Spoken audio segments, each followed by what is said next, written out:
जोहार के सनम को तेहन दो और मिट्टांग नवा वीडियो हते बन सेटर कना तेहन दोन बड़ाय लगे अब भारत दिसम ना फंडामेंटल राइट्स तीन गोटांग मेना और चेक चेक को मेना अब भारत दिसम रे दो फंडामेंटल राइट्स टोटल 3 गोटेन मेना ओना को दो हुयु कना पहले दो हुयु कना राइट टू इक्वालिटी नो दो आर्टिकल 14 to 18 रे ऑल मेना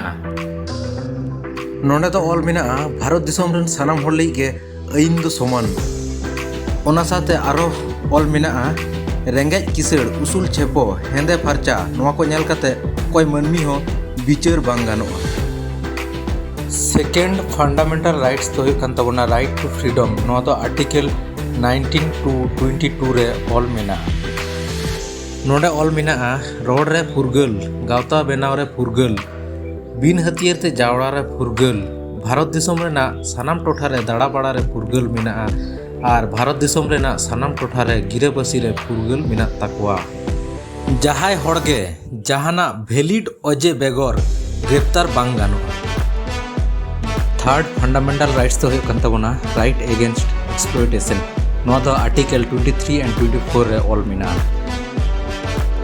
नोआ रे मेन हुई कना मनमी व्यापार से मनमी किरिंग एक्रिंग बांग गानोआ और 14 इयर्स लातार रेन मई बाबू तको कारखाना रेना बोतरान कमी करे जोपड़ाव बांग गानोआ फोर्थ फंडामेंटल राइट्स तो हुई कन तबना right to freedom of religion नोआ दो आर्टिकल 25 to 28 रे ऑल मेना भारत दिसम दो सेकुलर कंट्री कान तबना नोंडे दो नाना हुनर धर्म रेन मनमी को ताहे दाड़ेया नोंडे ऑल मेना सनाम होड़गे निजेरा विवेक और पतियव लेकाते जहाना धर्म गे को हताव दाड़ेया और आकोआ धर्म को पासनाव दाड़ेया और सनाम होड़गे आको निजेरा धर्म रेना सेरवा को पालाव दाड़ेया फिफ्थ फंडामेंटल राइट्स तो हुयु कन तबना right to culture and education नो दो आर्टिकल 29 and 30 रे ऑल मेना नोंडे मेन हुई कना भारत दिसम रेन सनाम होड़गे आकोआ निजेरा पर्सी से लैंग्वेज ते को ओलोग पढ़ाव दाड़ेया नोडा बुझना कथा कना अब जहाँ ऑलचिकी इदी कते बन दाबीदा ऑलचिकी एडुकेशन इदी कते बन दाबीदा नोआ दो अब संविधानिक अधार कना कॉन्स्टिट्यूशनल राइट्स कान तबना ऑलचिकी ते पढ़ाव रना मुचाद फंडामेंटल राइट्स तो कन तबना राइट टू कॉन्स्टिट्यूशनल रेमेडीज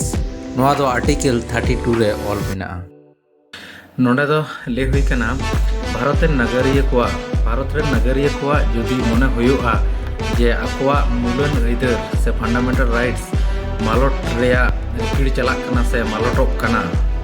उन रे उनको हाईकोर्ट बाखान सुप्रीम कोर्ट रे को अर्जी दाड़ेया।